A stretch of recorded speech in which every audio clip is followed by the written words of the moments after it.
Hi Mark, I'm Donna. My student number is S044152.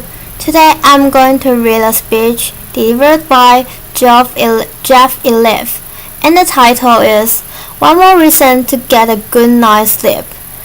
I'm Sophomore at NCUE. Sleep is something we spend about a third of our lives doing, but do any of us really understand what it's all about? 2,000 years ago, Galen, one of the most prominent medical researchers of the ancient world, proposed that while we are awake, our brain's motive force, its juice, would flow out to all the other parts of the body, animating them by leaving the brain all dried up. And he thought that when we sleep, all this moisture that fills the rest of the body will come rushing back, rehydrating the brain and refreshing the mind. Now, that sounds completely ridiculous to us now, but Galen was simply trying to explain something about sleep that we all deal with every day. See, we all know based on our own experience that when you sleep, it clears your mind, and when you don't sleep, it leaves your mind murky. But while we know a great deal more about sleep now than when Galen was around, we still haven't understood what it is that sleep, of all of our activities, as this incredible restorative function for the mind. So today, I want to tell you about some recent research that may shed new light on this question. We have found that sleep may actually be a kind of elegant design solution to some of the brain's most basic needs. A unique way that the brain meets the high demands and the narrow margins that set it apart from all the other organs of the body. So almost all of biology that we observe can be thought of as a series of problems and their corresponding solutions. And the first problem that every organ must solve is a continuous supply of nutrients to fuel all those cells of the body. In the brain, that is especially critical. Its intense electrical activity uses up a quarter of the body's entire energy supply, even though the brain accounts for only about 2% of the body's mass. So the circulatory system solves the nutrients delivery problem by sending blood vessels to supply nutrients and oxygen to every corner of our body. You can actually see it in this video here. Here, we are imaging blood vessels in the brain of a living mouse. The blood vessels form a complex network that fills the entire brain volume. Let's start at the surface of the brain, and then let's dive down into the tissues itself. And as they spread out, let's supply nutrients and oxygen to each and every cell in the brain. Now, just as every cell requires nutrients to fuel it, every cell also produces waste as a byproduct. And the clearance of that waste is the second basic problem that each organ has to solve. This diagram shows the body's lymphatic system, which has evolved to meet this need. It is a second parallel network of muscles that extends throughout the body. It takes up proteins and other waste from the space between the cells. It collects them, and then dumps them into the blood so they can be disposed of. But if you look really closely at this diagram, you will see something that doesn't make a lot of sense. So if we were to zoom into this guy's head, one of the things that you will see there is that there are no lymphatic muscles in the brain. But that doesn't make a lot of sense, does it? I mean, the brain is this intensely active organ that produces a correspondingly large amount of waste that must be eventually cleared, and yet it lacks lymphatic muscles, which means that the approach that the rest of the body takes to clearing away this waste won't work in the brain. So how, then, does the brain solve its waste clearance problem? Well, that seemingly mundane question is where our group first jumped into this story. And while we found us, we dove down into the brain, down among the neurons and the blood vessels. Was that the brain's solution to the problem of waste clearance? It was really unexpected. It was ingenious, but it was also beautiful. Let me tell you about what we found. So the brain has this large pool of clean fluid called cerebrospinal fluid. We called it the CSF. The CSF fills the space that surrounds the brain, and waste from inside the brain make their way out to the CSF, which gets dumped along with the waste into the blood so elevated. It sounds a lot like the lymphatic system, doesn't it? But what's interesting is that the fluid and the waste from inside the brain, they don't just percolate their way randomly out to these pools of CSF.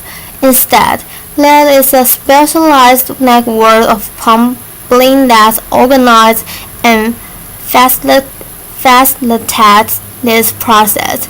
You can see that in this video. Here, we are again imaged into the brain of living mice.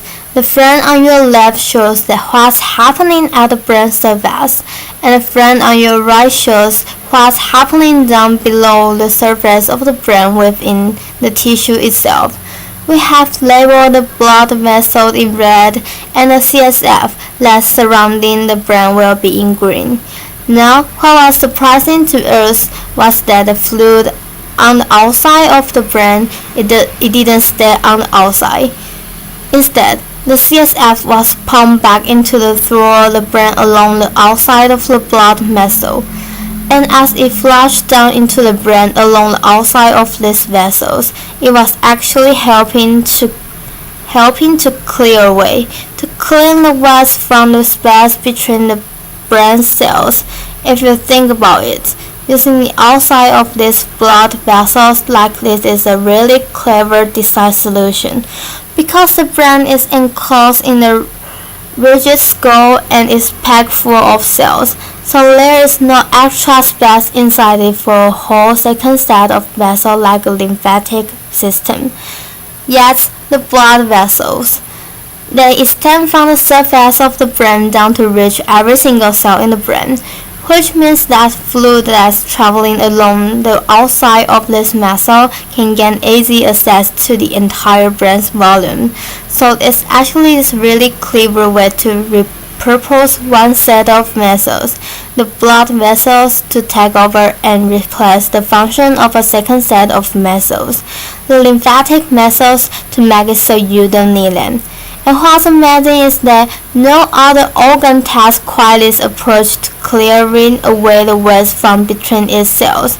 This is a solution that is entirely unique to the brain. But our most surprising finding was that all of this, everything I just told you about, with all this fluid rushing through the brain, is only happening in the sleeping brain. Here, the video on the left shows how much of the CSF is moving through the brain of the living mouse while it's awake. It's almost nothing. Yet in the same animal, if we wait just a little while until it's gone to sleep, what we see is that the CSF is rushing through the brain, and we discovered that at the same time when the brain goes to sleep, the brain cells themselves seem to shrink, opening up spaces in between them, allowing fluid to rush through and allowing waste to be cleared out. So it seems that Gallen may actually have been sort of on the right track when he wrote about fluid rushing through the brain when sleep comes up. Our whole research, now this 2000 years later, suggests that what's happening is that when the brain is awake and is most busy, it puts off clearing away the waste from the spaces between its cells until later, and then when it goes to sleep and doesn't have to be as busy, it shifts into a kind of clearing mode to clear away the waste from the spaces between its cells, the waste that accumulated throughout the day. So it's actually a little bit like how you or I, we put off our household chores during the work week when we don't have time to get to it, and then we play catch up on all the cleaning that we have to do when the weekend rolls around. Now, I have just talked about waste clearance, but I haven't been very specific about the kinds of waste that the brain needs to be clearing during sleep in order to stay healthy. The vast product-less recent studies focused most on its amyloid beta, which is a protein that's made in the brain all the time. My brain's making amyloid beta right now, and so is yours. But in patients with Alzheimer's disease, amyloid beta builds up and aggregates in the spaces between the brain cells, instead of being cleared away like it's supposed to be. And it's this buildup of amyloid beta that's thought to be one of the key steps in the development of that terrible disease. So we measured how fast amyloid beta is cleared from the brain when it's awake versus when it's asleep, and we found that indeed, the clearance of amyloid beta is much more rapid from the sleeping brain. So if sleep, then, is part of the brain's solution to the problem of waste clearance, then this may dramatically change how we think about the relationship between sleep, amyloid beta, and Alzheimer's disease. A series of recent clinical studies suggest that among patients who haven't yet developed Alzheimer's disease, worsening sleep quality and sleep duration are associated with a greater amount of amyloid beta building up in the brain. And while it's important to point out that these studies don't prove that lack of sleep or poor sleep cause Alzheimer's disease, they do suggest that the failure of the brain to keep its house clean by clearing away waste like amyloid beta may contribute to the development of conditions like Alzheimer's. So what this new research tells us, then, is that the one thing that all of you already knew about sleep, that's even getting understood about sleep, that it refreshes and clears the mind, may actually be a big part of what sleep is all about. See, you and I, we go to sleep every single night, but our brains, they never rest.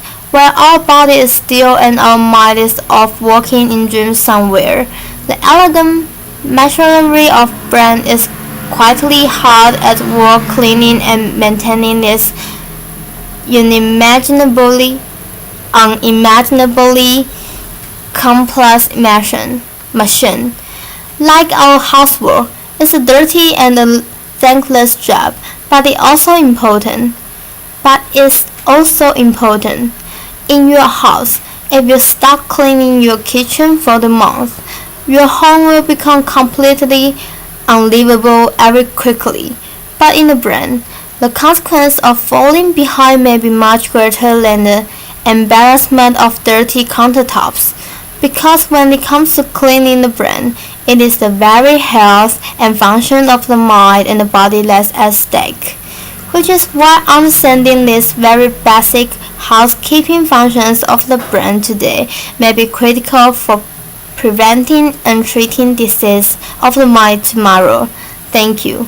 Applause.